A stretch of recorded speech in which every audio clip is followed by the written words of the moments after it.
Brandon Lee came on our podcast this morning, and oh boy, is this amazing. It's really cool when you get to talk with someone who has the desire to share their life's journey and dive into the things that feel messy. Brandon and I spoke today about his life, and he was really honest about it, and I loved it. He said, we talked about his upbringing, and at 12 years old, he had suicidal ideation and he was depressed. And he talks about the pressures of his academic life and the expectations that his family had academically on him that drove him to try to figure out how to find something that was better than what he was living in that current state. And we talk about the death of his best friend 2 years later at 14 and how that profoundly impacted his life. And we talk about when he had this moment of clarity, he realized that emotions are fleeting.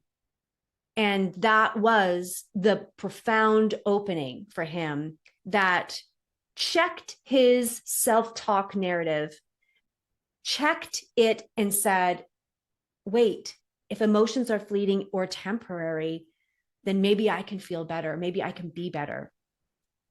Your circumstance might not change, but the tone and how you tune in to hear a different voice will open something for you. He created geniusofyou.com, a personality and growth test. He is here and he is sharing his journey. And I'm so proud of him. And if any of you are feeling the suppression of life, maybe there are people in your life that have pulled you down. Maybe you're suffering under the heaviness of self-talk and narratives. Maybe you don't believe you're enough. Maybe you believe that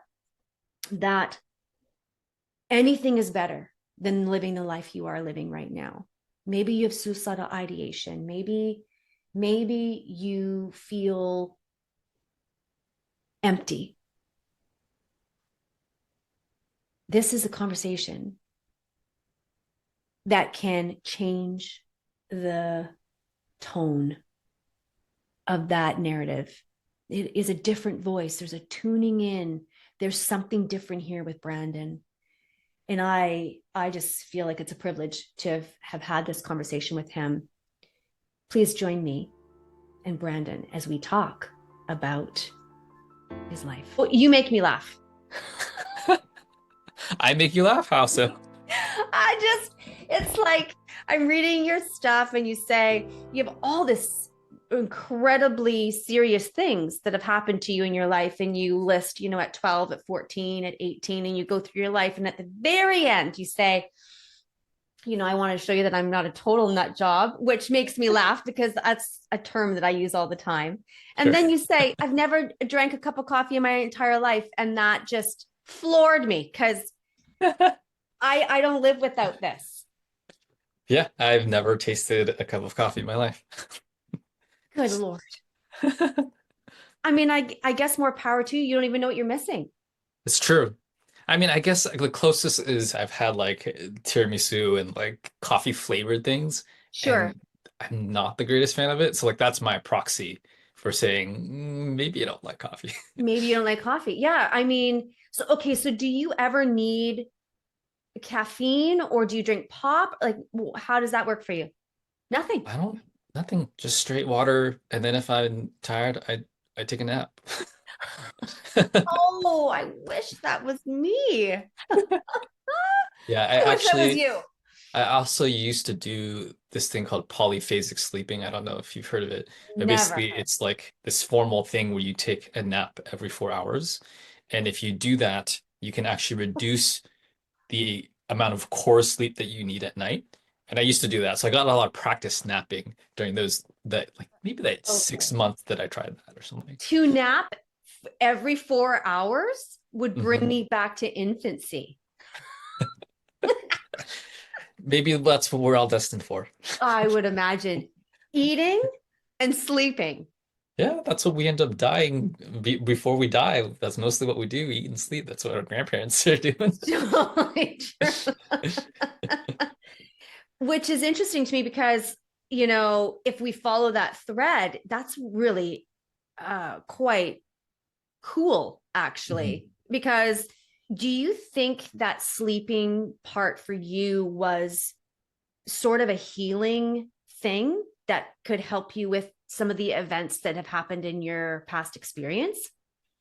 Actually, from almost all my teenage years up until I dropped out of college, I had a lot of trouble sleeping.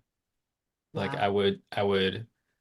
yeah, I would stay up probably until like I would lay in bed maybe an hour to 2 hours just tossing and turning. Right. Uh, yeah, and so I literally never got a good night's sleep until I think either college or until I dropped out of college. Wow. So for all the things that happened prior to that phase of life, Yeah. no, it did not help.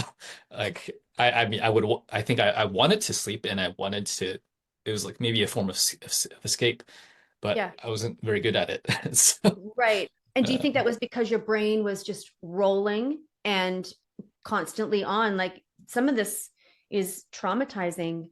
And so maybe you weren't able to relax because your nervous system is still so high. highly, yeah, highly likely. I think it was combined with I had really terrible self-talk at the time, and I didn't Mhm. have any tools to know how to deal with it.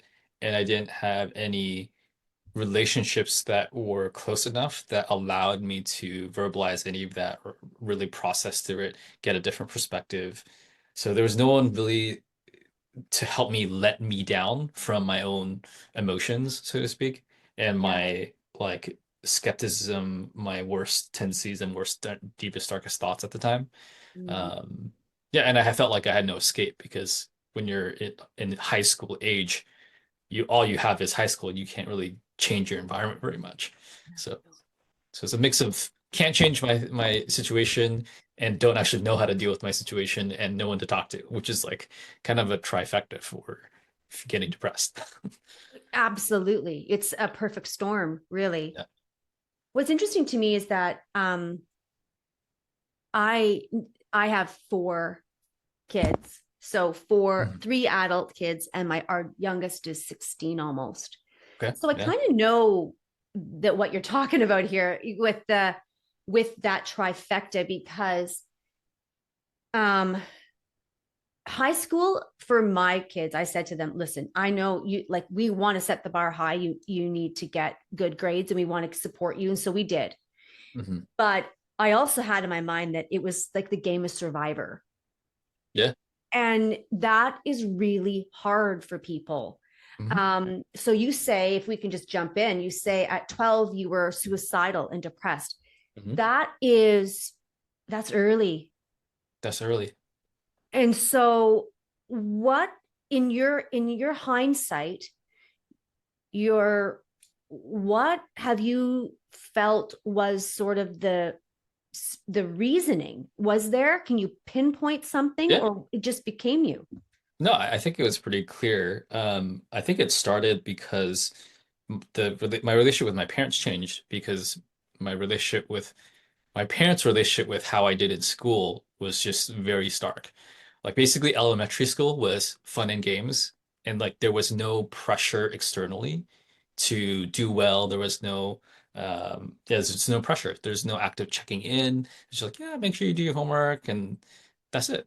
And then basically when middle school happened, from an Asian parent point of view or my parents' point of view, high school was practice for college, and then middle Yes. school was practice for high school. Okay. And so because those dots were so connected, I think that's what led to like, hey, like it's straight A's or bust. And anything less than a straight A is anything less than an A is like grounds for discipline and grounds for critique. And basically what that manifested in practically was my dad basically started yelling at me on a regular basis whenever I didn't get an A. So yeah, I just remember getting very antsy, nervous, anxious when like progress reports were about to come out. I think that would come out like every quarter, every 3 months or Yeah. so. Yeah. And so I'd just be so nervous because like I'd see like an A minus or a B plus or even things lower for the subjects I didn't do better in. I would just be I just it would brace myself knowing that oh shoot the moment that my dad finds out and he comes home from work he's gonna yell at me. And so to go from like having a really wonderful relationship with my dad and just like really enjoying him coming home, like your kid is like dad comes home from work, like daddy. Yeah. And Yeah. then to go from that to like literally fearing him and like that was just did so much to my psyche in the worst way. And so yeah, I think the decline in terms of the stark change was so quick. I think it took me until 12, which is seventh grade. So I had a full year of middle school to get to the point where I'm like questioning my sense of self, questioning my self-worth. And very specifically, if we dive to the specific moment, it was down to one specific fight, or just not really fight because I didn't really fight back, but my dad was just berating me and saying something to the effect of like I'm useless, I'm like not good for anything, I never listen, I'm super undisciplined. And I had learned at that point to not argue back because I'd get in extra trouble for arguing back. So I'd just like sit there and take it. And I remember at the end of that specific yelling, I walked back into my room, like just threw myself into my pillow, crying. And like the thought that happened in my head was, it'd be better to not exist than to feel what I'm feeling right now. And that was the very first time I ever considered like that it was even on the table to even consider that. And I think it was maybe a week or two after that of legitimate suicidal ideation and rumination and like, yeah, I don't want to feel like this. Life is kind of shitty to have this feeling. Um, so that was the context and lead up in the actual situation. Yeah. Wow. So then you just learned all these behaviors. You learned that life just it was like a blind side, it's just unexpected, right? Yeah, it just And dropped on me. Yeah.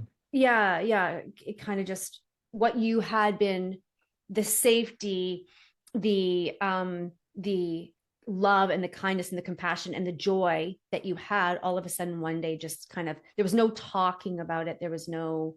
So what do you say to someone who's, you know, 12, 13, 14, 15, 16, who has experienced what you've had? Like what are you sharing with them? The challenging thing with working with young people, and I actually used to run an education company for teens, so like this is also drawing from real life experience on the other Yeah. front as well. Um, the challenge is that when you're that age, you actually don't have any agency or much agency in changing your actual environment. Obviously, with my situation, my environment was a huge issue. Is Yeah. I lived with the aggressor. I Yes. lived with my abuser, so to speak. Yes. And I don't have any leverage as a young person to really escape. Like if you're an adult, it's just like, okay, like you live with a bad roommate, just move out. Or Yeah, like that's right. confront them, or there's no real power dynamic there. And you have a lot of choice. And so at least in the work that I was doing when I was running that company, most of it was just hearing them out. It's like just kids at that age just need to know that they're not alone and need to know that there's someone out there that understands them. And best you can give them tools to process that emotion and also like be a buffer for them for them to not arrive to the worst conclusions about themselves, about life, about who they Yeah. are and who they're meant to be. Because I don't know if you remember if or if this was is a common experience, but when I was a kid, I just thought my parents were like God. Like they knew everything. They were like all seeing, all knowing, and all wise.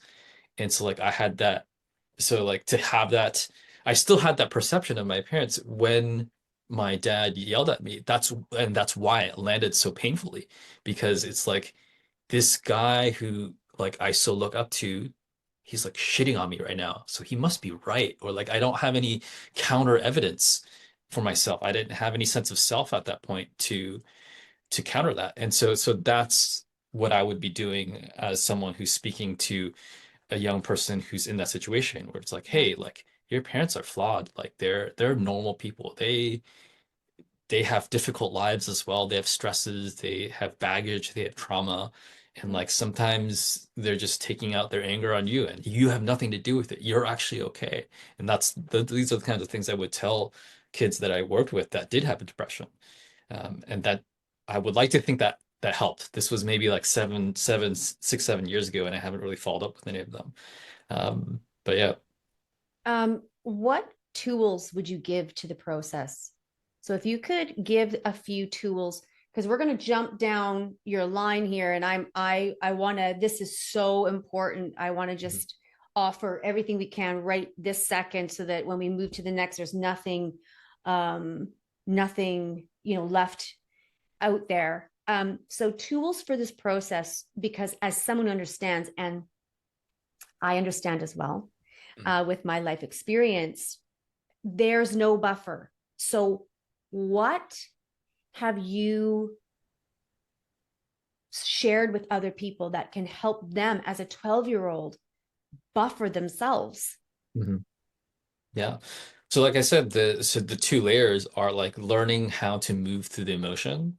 And then of course Mm, the other aspect of like me g- giving them more context about the reality of things. sure. And that's a little harder to do if you're just self-isolated. But yeah, learning how to process emotions is uh it's one fundamentally being okay with embracing emotion and feeling your feelings. I think at least the way I grew up in toxic masculinity culture, and then you compound that with like Asian upbringing, which has even more emotional suppression. I just thought all emotions were bad, or like Right. all and like feeling anything or sadness, like that's just to be stuffed down forever and never felt. So Yes. I had that additional baggage to work through. Yeah. But for, yeah, so speaking to those kinds of people, I would Yes. start with initially, it's like undemonizing emotion, which is allowing yourself to feel it. So like that part of your brain that says, I shouldn't be crying, like that's like basics emotional fluency 101, which is no, don't say that, don't stuff that down, don't shove it down, just let it come to the surface and give it that voice. Yes. It's like if you were to personalize emotion or like personify it or give it like pretend it was like a stuffed animal sitting on your desk, it's almost like the repressed version is just like throwing the stuffed animal into the closet and never looking at it because you think it's dirty or something. Yeah. And so the basics 101 is letting it sit on your table, looking at it and talking to it and trying to understand it and be like and giving it the air and space that it has because the emotions are saying something. It might hurt.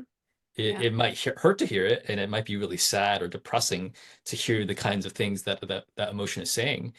But letting it move through your system is what reduces the intensity. So the more you stuff it down, the more you ignore it, the more you repress it, the more it festers and uh, under the surface, and it just doesn't go away. The only way it truly goes away is being actually heard. Yeah, I would agree. The only way it actually goes away is to truly be heard.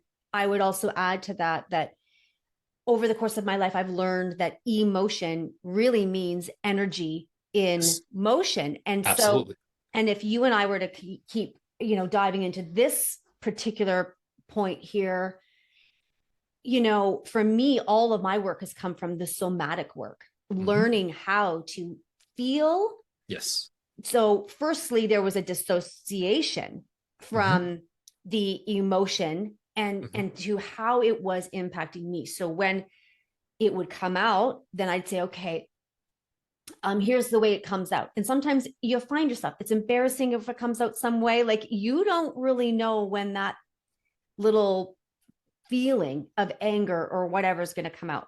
So when it does come out, then asking your body, where does this have meaning? Does this have meaning? What is happening? How is, and usually I've always said to my kids, there's an emotion connected with a memory. So if you are Mhm. talking to the feeling, there's a Mhm. memory connected to it, and then you can actually work that through. Mhm. Um, so I really feel like this is important. And I think the your word undemonizing emotion is brilliant. I really like that. And the crying aspect, because what'll happen in those situations is don't cry about that. Why are you crying? And then you're being Yep. gaslit. Like Yep. you're 12 or Yep. 8 or whatever your age is, like this, so vulnerable and young. Mhm. And the response to your feeling is don't talk back to me. Mhm. And then it's probably followed by, what are you getting so uptight about? Mhm. What's the emotion here? What, you don't need to cry. And then Yep. all these labels get slapped all over it. Lots of Yeah. gaslighting for sure. Yeah. It's a gaslight for sure. Even before I knew the term, I experienced a lot of it. Oh, me too. Me too. Now, Yeah. are you okay? And the other thing that duped me a lot um, was, now I don't know if this was your experience, so you can speak to this, but so we both were raised with toxic masculinity, Mhm. and that's not a badge of honor. That's like painful. Yeah. Yeah. It's not fun. And Yeah. but the other part of it for me was the silence on my mother's side, Mm. Oh yeah, sure. right? Mhm. Then later on in life, you're thinking you were an accomplice to that behavior, and what was allowing you to sit by and allow that. And so, have you ever delved into that? I think I've intuitively known that my mom didn't want that or like that. Yeah, And I never held her against it. So what was interesting was even though my relationship with my dad starkly shifted, I still generally felt safe with my mom. interesting. Me So too. like she wouldn't say anything or do anything to actively comfort me whenever my dad did yell at me. Yeah. But for whatever reason, I still felt safe with her. I felt like I could go to her. I would never actually talk to her about it because, like, I guess it never went there. But Mm. my nervous system was not going haywire being alone in the house with my mom. But they would be the opposite with my dad. Like, I'd just be on nerves, walking on eggshells. Um, Yeah.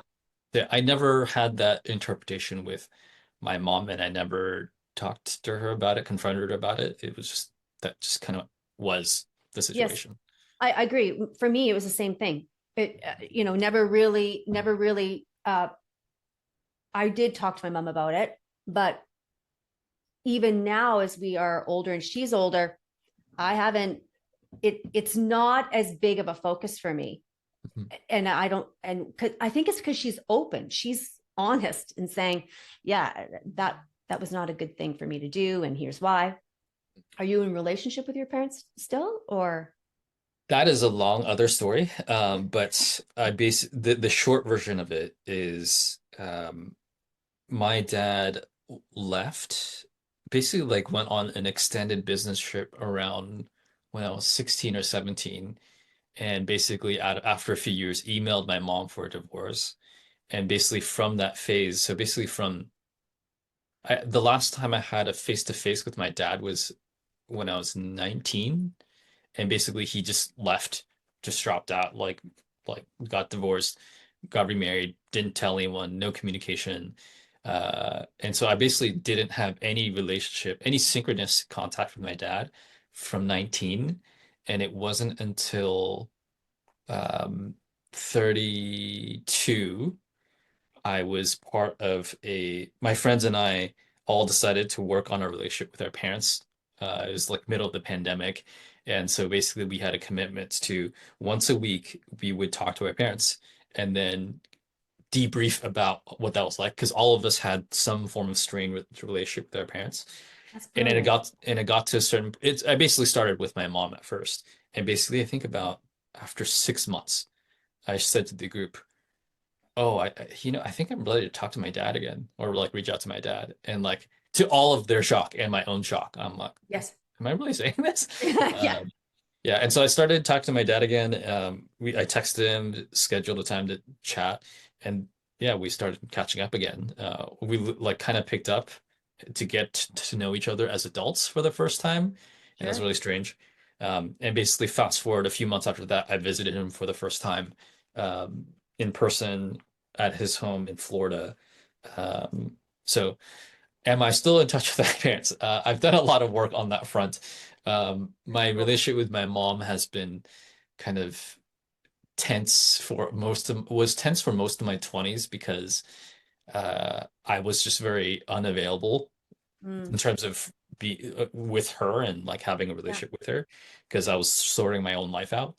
Yeah. But currently, right now, I'm living with her right now, and things are great. So I've also done a lot of work on that front. But Yes, the but TLDR is yes. the honesty of that is so important. And I think, how I was saying this to now, I've talked to so many people on the weekend.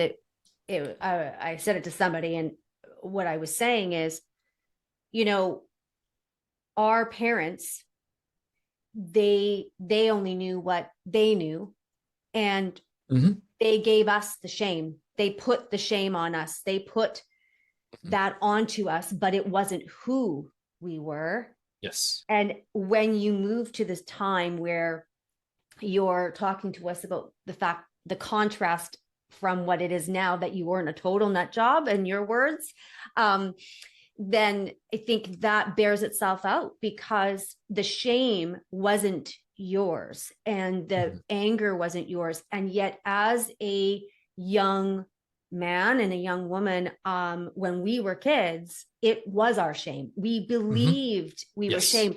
And living outside of that, see, like, this must have been a really interesting struggle for you, because if you felt the pain of that emotion and then you're trying to be your best at school, that is Yeah. where this tension is just crazy. It just makes it worse. It's very Oh hard my to do the God. thing Yeah. of getting good grades when you're like have this elephant of a weight on you. What kind of patterns did you develop from that? Like, can you see patterns now that, I mean, I know you're successful and you've done so many things, but like, there must be this, is there any anxiety that leads you to excellence, that you overwork, or have you worked that through now? I've worked that through. That Okay. definitely does not drive me. Can I ask how you did that? How did Uh, you how did you move from a spirit of, I have to be excellent, I have to be excellent, and it almost being, proving to that young 12-year-old that you are smart enough, good enough, without the yelling? I'm gonna give you the most counterintuitive answer that Oh, I want you it. probably Please. won't hear from most personal growth spaces. Um, I love it. I basically gave up. I Oh basically God. resigned myself that I was never going to succeed. Yeah, I did And too. I that I would never amount to anything and Yeah, I would live a mediocre life and yeah. that all my parents' fears of like if you don't get good grades or go to college, you're gonna flip burgers at McDonald's for the rest of your life. I just embraced that. Um, that was gonna be my story and I was gonna be average. Wow. So you And that's settled for, hey, there's nothing wrong with flipping burgers. There's nothing wrong with any of that. Mhm. But what the contrast that they were saying to you was, if it's not this, it is that. And therefore, that's what normal is. That's what Mhm. mediocre is. Yeah. Very At interesting. least in the Surrender. In the Asian parent framework, Yes. yeah, flipping burgers is failure. Um, yeah. Right. Right. But basically that yeah, so that was the internal calculus was the standards that my parents want. They are I don't care enough about that result and fear enough is not enough of a motivator for me, and it just feels too exhausting. It's like, Oh, imagine if I come to you and say, "Hey, Lori, like I want you to like open and close this little widget a million times, and I want you to do it perfectly on the second, every second for the next 10 years of your life, and you're not allowed to sleep." And it's just like it's very straightforward. And like and if I tell you that I'm going to give you $1 million to do it, like that's like, do you care enough to do that? Like, and that's basically how it felt for me, even though it felt straightforward of like, oh, sure, yeah, get good grades. That I've been told this my entire life, but I don't care enough to do that. right. Oh, these are real. This is just like a minefield for me. Okay, Yeah. so then with that as the background, because that's really, really important. And I want to honor you for your bravery as a young boy at 12, that you made it and that you lived through the mental anguish and there's grit here, there's fortitude here. And I just want to say thank you for moving through it, because this is the conversation that we get to have now. You Yeah. could change so many, I'm not trying to excuse it that you can change so many people's lives, but Mhm. you're the real deal in terms of that's what that's what a teacher is. A teacher says, Mm. I lived through something and I Yes. know how to help you get out of it. Yes. That's a level of nobleness that I just so admire. And I just want to say thank you for that. Thank you so Yeah. much. Yeah. So then at 14, your best friend died. Hmm. And so not only did you have this pain that was underlying at home, but then and that was real life, like education. Here's what you, if you don't have this, then you have that. If you're not this, then you have that. And then a reality strikes you that is so profound on top of all of this. Yes. That did happen. That did happen. And Um, how did that shape? So your best friend died of a heart condition. They were 14 yeah. Unforeseen heart condition in the middle of wrestling warm-ups. He was fit as a fiddle. No one would have expected it. in the Yeah. middle of wrestling warm-ups. Yeah. Yeah. December 16th, 2004. Uh, the coach, I think, did CPR on him. They had called the ambulance. He was pronounced dead by the time they got there. Good God. Yeah. Okay. Wow. It was a lot for a 14-year-old who had the emotional fluency of a peanut. A peanut. Yes, that would Yeah. be true. And so how did you handle that? Did you just push that down as well, the pain of that, the Yeah, so maybe to close the previous thread a little more, the sure. previous thread of being suicidal, the reality was I actually ran away one time. It was like, so I think randomly on a weekend, I was so Yeah. frustrated. Without any plan, I ended up just and wearing flip-flops. I just started walking. Right. Actually, though, I was actually thinking about killing myself, but through the form of jumping off a high cliff, or like a high place. And I ended up going to a local elementary school, climbing a tree, a really tall tree. I still know where it is, and the tree's still there. But I remember like sitting on the branch and thinking, that's gonna hurt. And I don't know if I'm not gonna actually die. So I'm like, I mean, so I chickened out. I chickened out and I climbed back down and it, like still frustrated, ended up just that became my running away. I got down from the tree and I'm like, you know what? I'm just gonna leave. I'm just gonna walk away. I'm just gonna Yeah. go and not come back. And I started walking. And then no, Yeah. I didn't have any plan. And again, like this was before cell phones and like electronics and maps and I didn't have anything with me and I was in my shorts and flip-flops. I just walked and after like 10 minutes, I was like, where am I going?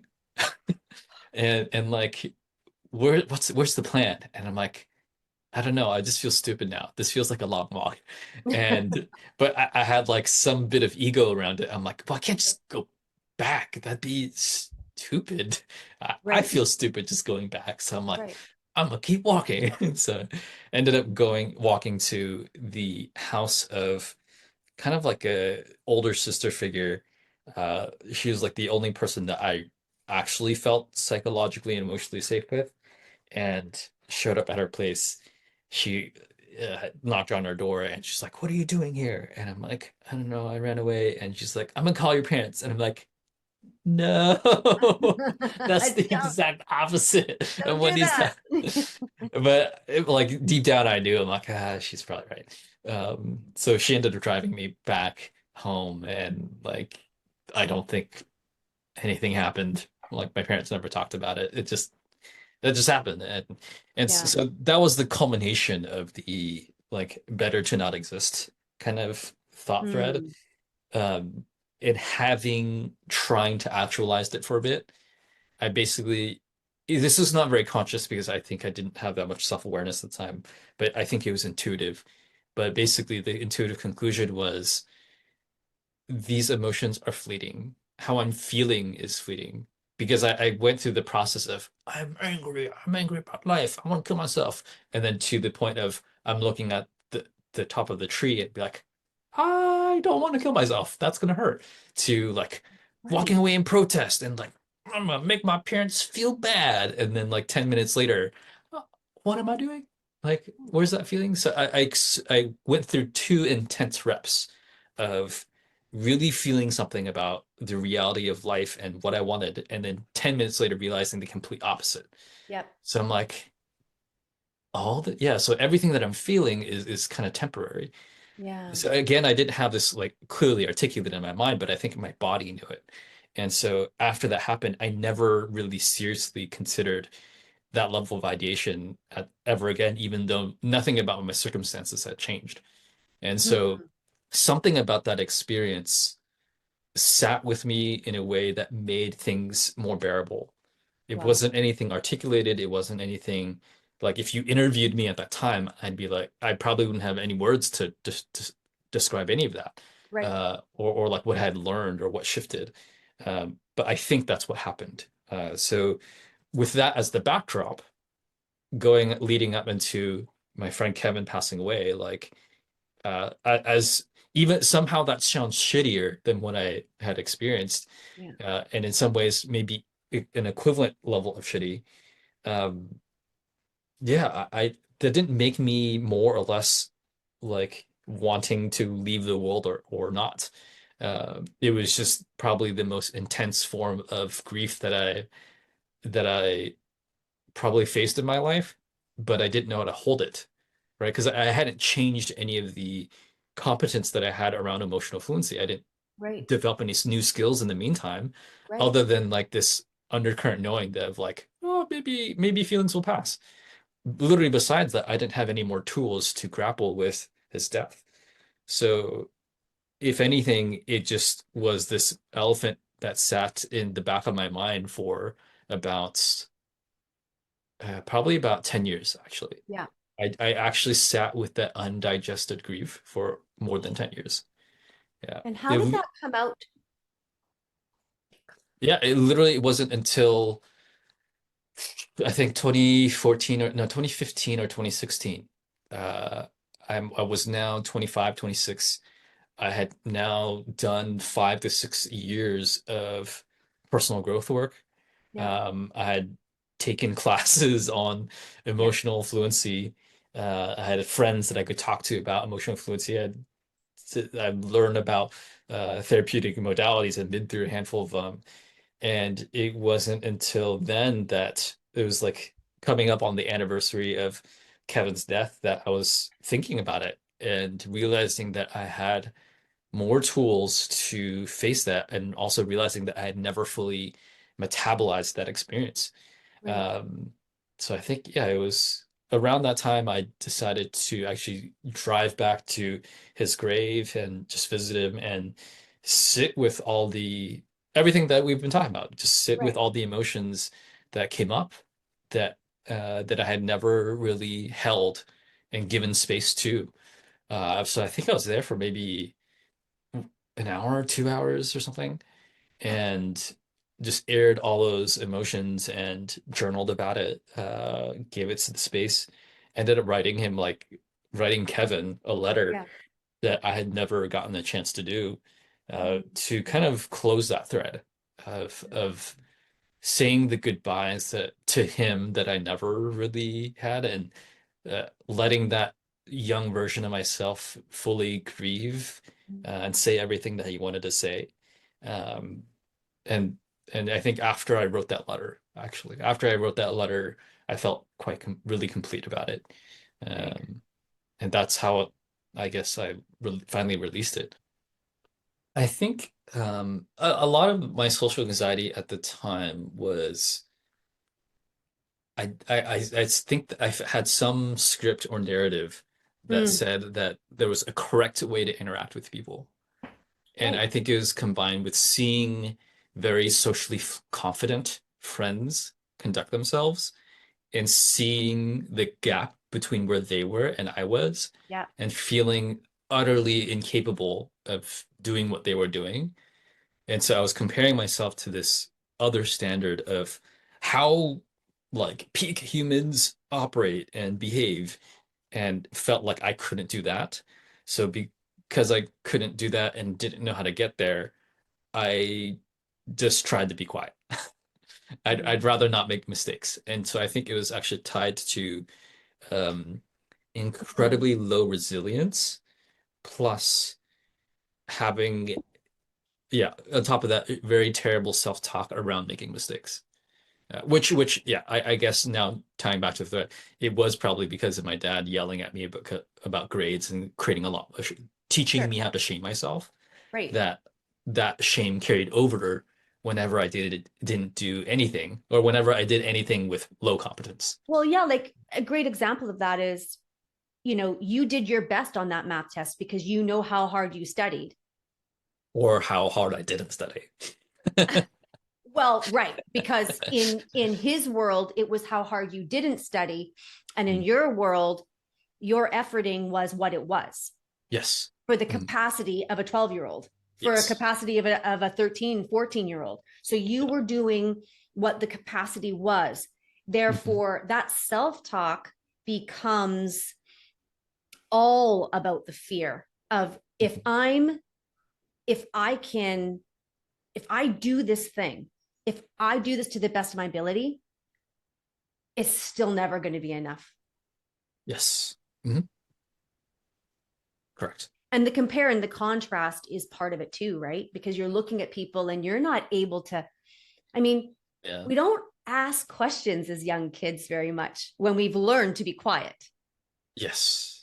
So Yeah. you're not asking those people who at their peak performance as friends or peers or people that you aspire to be, you're not able to ask them, what's your self-talk?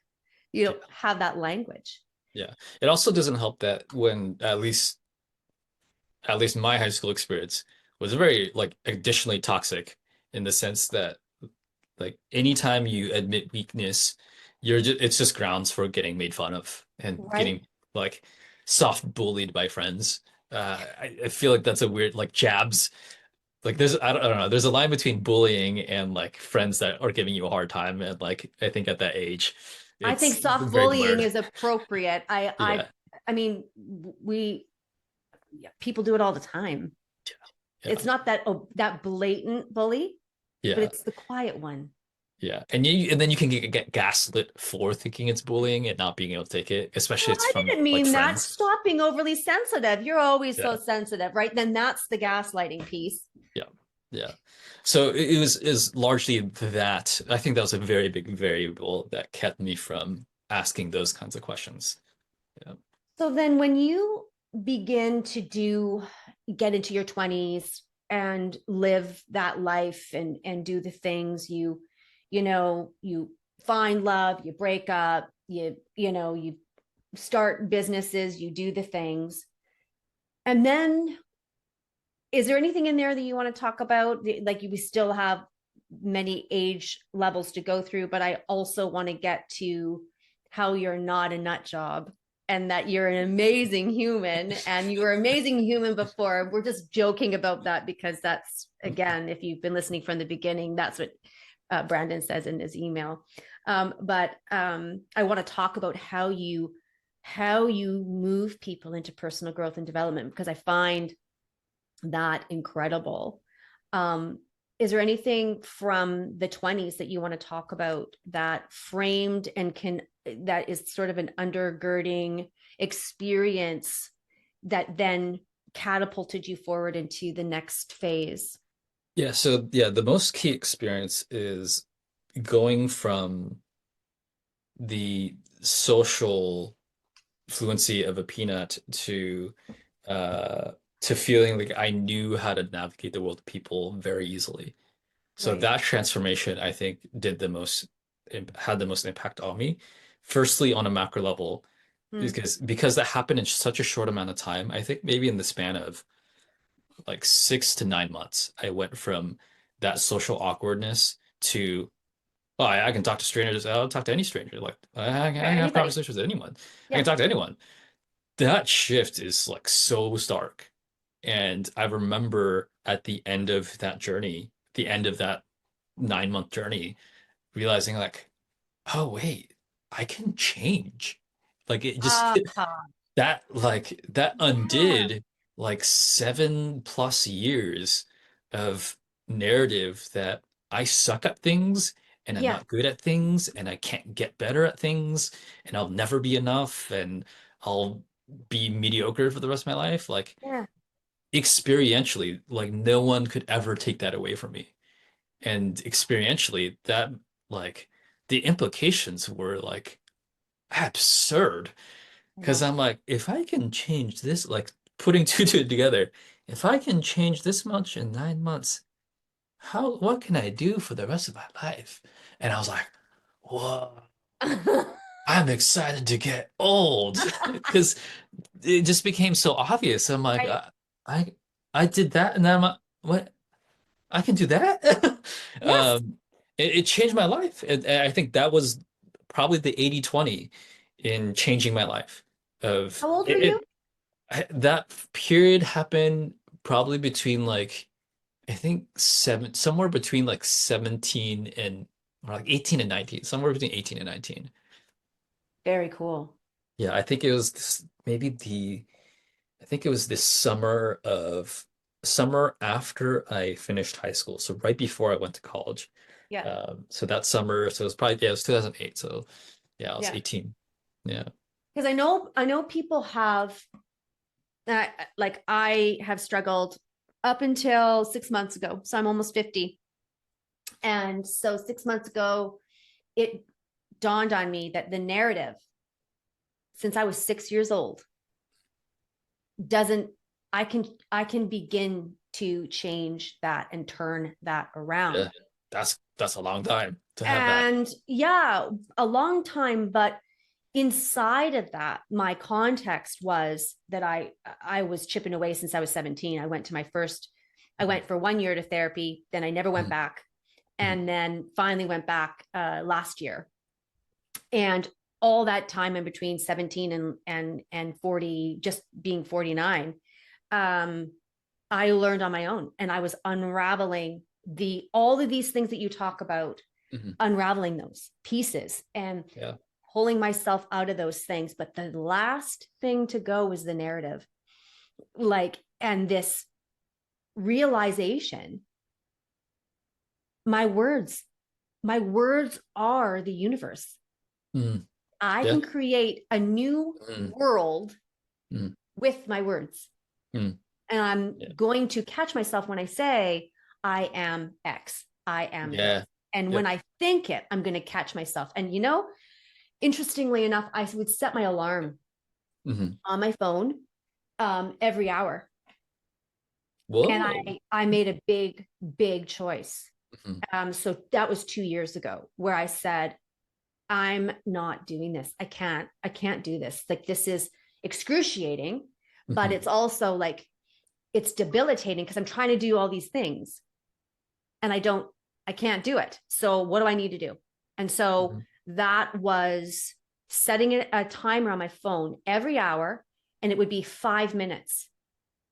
And I would sit no matter what, 5 minutes, take the breath, find my home and my center again, and then move on with my day. It was equivalent to you napping every 4 hours.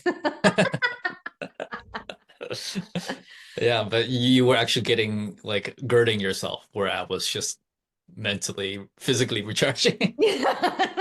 Well, whatever. Yeah. Potato, potato.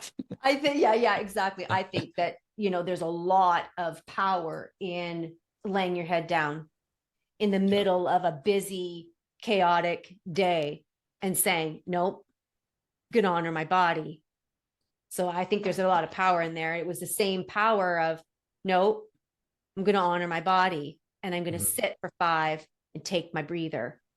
Yeah. It just opened. There was nothing profound in there other than just the discipline of doing it and then seeking. Like, it was almost as if I was taking a sledgehammer and just smashing the veil that was around me and saying, I am taking this.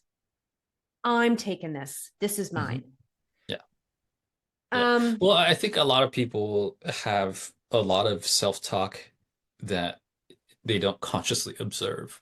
And Right. so they therefore feel fully victim to that self-talk. Yeah. And unable to live any other reality than what their self-talk says. And what your practice does is it gives them a conscious space and container to pull out from that narrative and observe it for what it is, and also what it isn't, and find a different definition, a different truth to live from.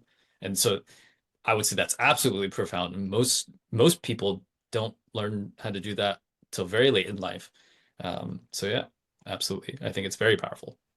Yeah, it's very powerful. And then I also watch, because I was plagued, I would say plagued. I don't know what word you would use for that narrative, but it just was like this sticky tar that I could not get away from or get off of me for anything. And the only thing that could do it was the stillness, finding that stillness and just like entering into a space of, I don't even know. It was almost a form of surrender.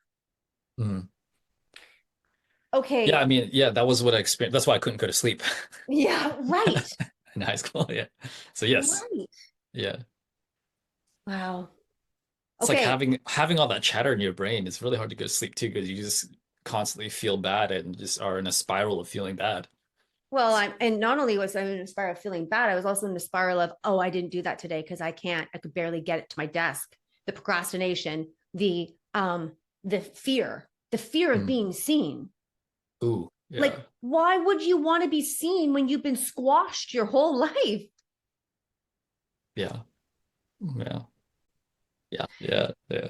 So as you moved into the genius of you, so you define genius as what? Define genius as the intersection of what you enjoy and what you're good at. That would be my textbook definition. So I'm a genius then?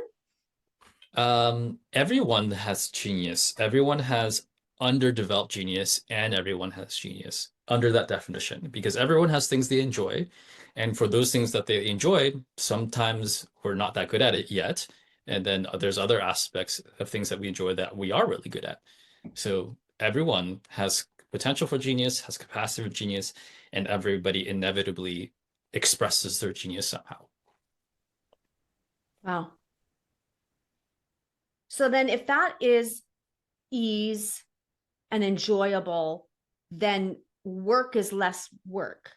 Because if you're living in if what you're saying applies to me right now, which actually is how I feel. I do this podcast full time because I like it. I love it. Yeah. And that doesn't, I don't even know what a word is to describe this. I don't say to people, I'm working. Yeah. Because it doesn't feel that way to me. Yeah. So. So I would say you're living in your genius. In my genius. Yeah. Are you living in your genius? For a large part of my work, fortunately, yes. But of course, there's so much in running a company and like running the whole show that's just like, okay, that task is not in my genius. Yeah. Yes, Yeah. yes, of course. Um, So what is it about Genius of You that you can bring to people? Is this was this made out of these life experiences? How do you connect those things? yes, yes and no. Definitely not directly. Right. Like overview of my professional life is I dropped out to work with the homeless for a couple of years, Yeah. got tired of being broke because there's not much money made there, Yeah. um, and flipped houses for a couple of years. Yeah. Got tired of how dry and meaningless that was, and then I ended up running the education company for a couple of years that I've mentioned. And then we had to shut that down because it wasn't very profitable or profitable enough. And then I ended up working in tech for a couple of years. And only then I was prototyping the personality test that I built at Genius of You. So the high level view is that I've done a lot of different things. And but the common through thread through all of it was that like helping people in a meaningful way was you could also always find some flavor of that somewhere in each of those steps. And Mm, so personal growth and human development have are basically my true love mm, because that's my story. Like the story that we just been going through of yeah. being at your lowest, feeling like that's your destiny to realizing it's not. And like Yes. and then living a life out of that flipped belief is like that's the hero's journey. And like I've Exactly. and that changed my life and it like my sense of happiness and fulfillment of life fully correlated with those beliefs. Yes. And so it's always been a deep mission of mine. Like if I can help people like make that switch, then I would like to do that. And so I've always done it to a certain extent, regardless of the phase of my career. And so that's in that way, it's directly relevant because I've always cared about this kind of work. Mm, But the other point that I made around like I've done a lot of different things in that career on paper sense, mm, they sound very unrelated. Um, but yeah, the thesis of what I'm trying to do at Genius of You is there's a lot of personality tests out there that tell you your tendencies and your strengths, but not what you enjoy, right? You can do a thing a lot and not enjoy it. You can be really good at a thing and not enjoy it. That's how most people relate to their professional life yeah. is I'm going to do this thing because it pays the bills, but not because I enjoy it. And Right. it usually takes until their particular, however soon their midlife crisis happens, is when Sure. they realize that what have I been doing? I have only so many years left. Like, why am I slogging away when I could be happy? And then they like try to swing the pendulum all over to the other side. My intention is to just help people design that deliberately, is give them that self-awareness sooner around what you actually enjoy and therefore what is not aligned in your life professionally, personally, and give you tools ideally to start actually designing in that direction. Um, so yeah, that's the intention. So it's in line with that whole human development theme. Mm, Um, but yeah, it was something that I started prototyping early in the pandemic, around 2020, with a couple friends.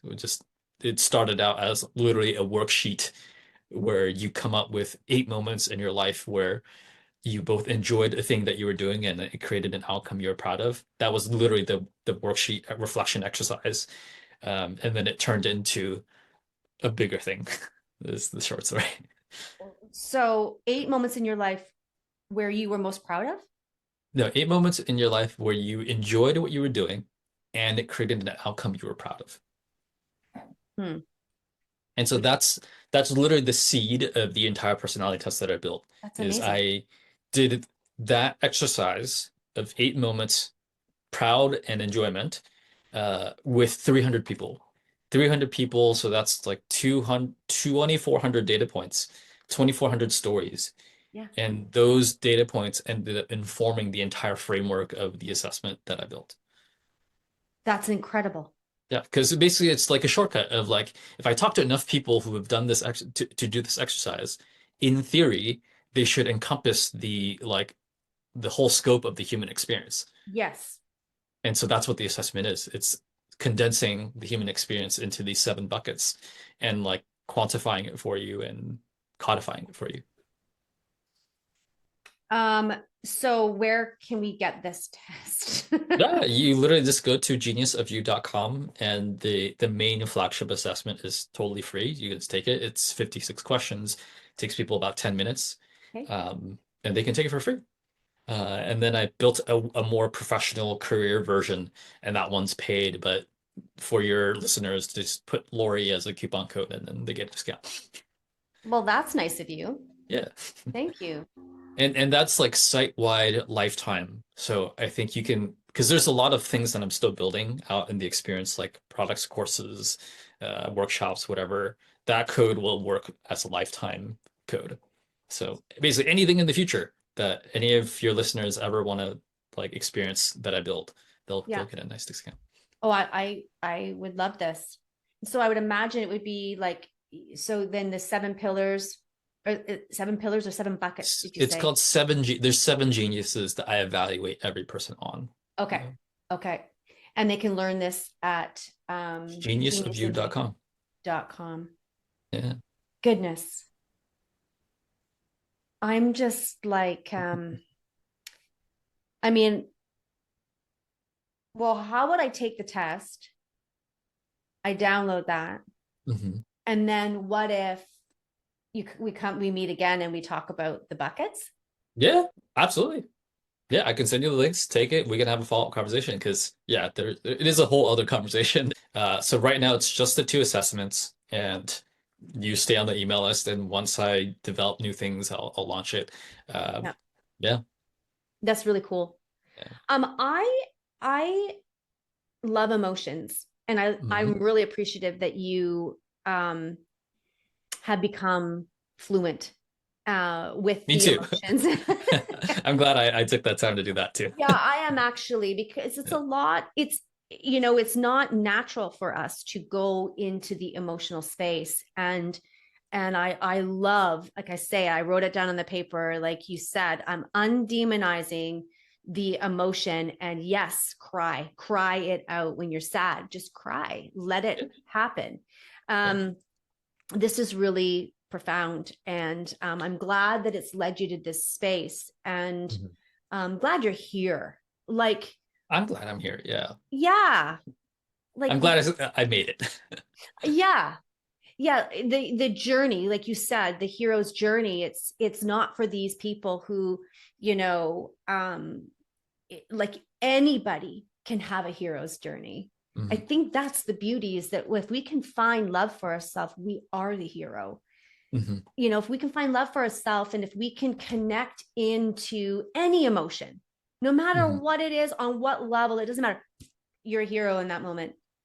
And so I just resonate with the beauty of what you've been sharing. And in terms of emotional fluency, for those people who are listening, do you have any recommendations for emotional fluency, of how someone? Absolutely. Yeah. Absolutely.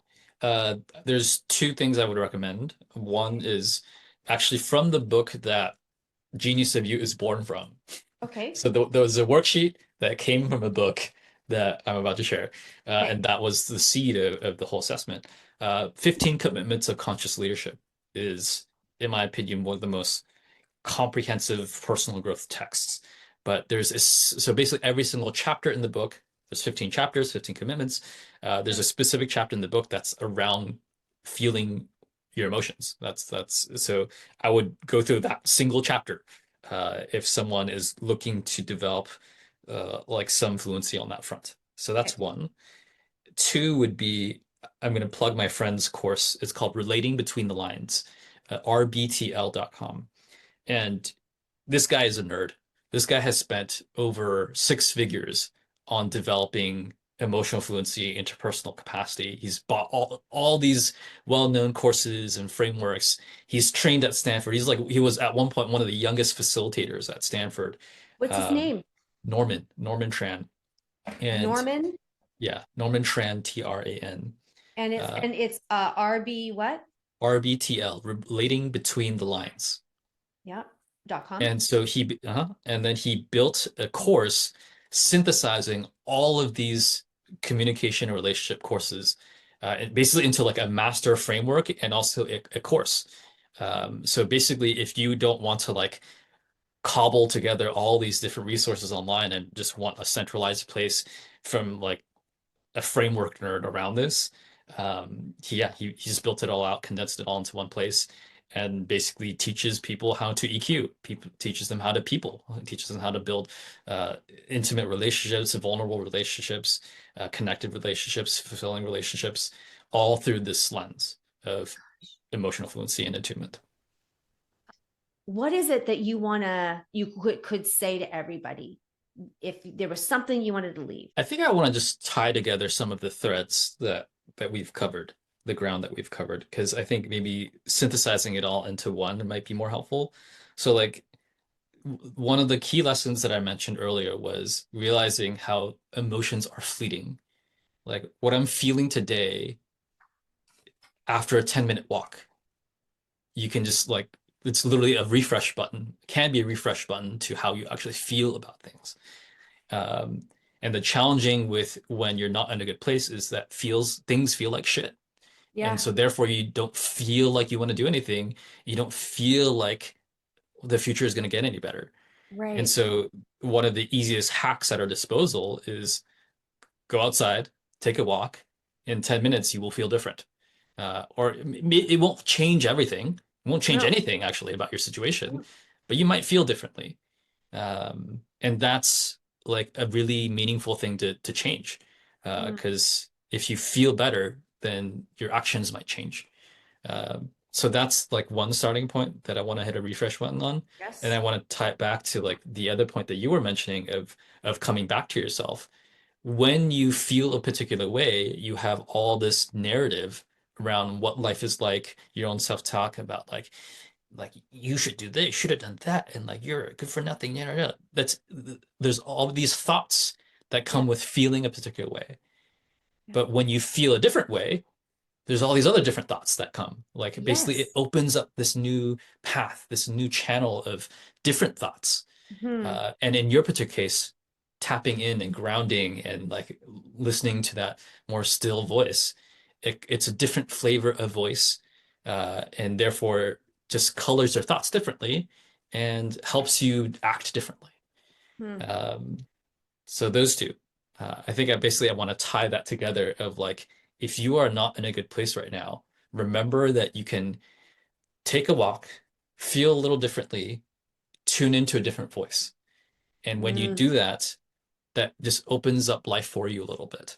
It moves the needle just a little bit, to make slightly different actions, feel a little bit better about where you currently are. And I think for people in that situation, that is a lot. That makes a huge difference. It would have made a huge difference for me. So, I could cry. yeah. That's really moving. And I want to just say thank you to you. Thank you for showing up. Thank you for showing up for yourself. Thank you for showing up to your older self, to your wiser self. Thank you for showing up to your emotions. And thank you for connecting to your home and finding yourself again. These things that you shared are big, big feelings, big emotions, big experiences. And you made it, and you did it with the profound sense of, well, I think I can. And even if you think you can, there's a chance that you can. Yeah. And It's the a much question, greater chance. there was a much greater chance. And Yeah. sitting up on that tree with your flip-flops, looking down and going, I think that's gonna hurt. That was the moment where I think it's gonna hurt was the opening of, Mhm. you took the walk, Yes. you climbed the tree. The Hmm. next thing was that tree was sending you messages going, don't do it. Yeah. And you tuned into a different voice. That for me is beautiful. And Yeah. you reinvented yourself. I did. And this is joyful, and it is worth celebrating. You are worth celebrating, and your work is worth celebrating. And so, yes, we will go to geniusofyou.com and we will download and we will get our personality tests, and we will learn about these emotions that make up this beautiful experience called our life. Yeah. Thank you. And thank you for having me on. It's been a privilege, and thank you for doing this work and shining a spotlight on these stories, because this is life, and life is complex, and there's a lot of spaces, more than not, where we have to perform and be a version of ourselves that society expects us to be. There's not a lot of spaces where we kind of lay it all out and just be like, let's just be and have permission to be our messy selves and talk about the messes that we've made and how we went through them, because we're all human. And there's just not a lot of spaces for that. So Mm. I appreciate you for putting that stake in the ground and having me on. Appreciate it. It's Well, been fun. thank you. I had to put that stake in the ground because I fought so hard for my own soul. And I felt like the only way I can move forward is to share with other people how to go forward and find your joy, find yourself. My quote that drives me is, Mm. who were you before the world showed you Mm. who you should be? Who were you? Who are Yeah, you? that's And good. I go back there, and that's been my driver. And I let it drive me, because Yeah. that gives me the curiosity to explore an experience that showed me who I had to be. Your kids are lucky to have a mom that understands that and pursues that. Well, thank you. Thank you so much, my All right, friend. let's You're see ya. wonderful. Thanks for Bye. having me. Bye.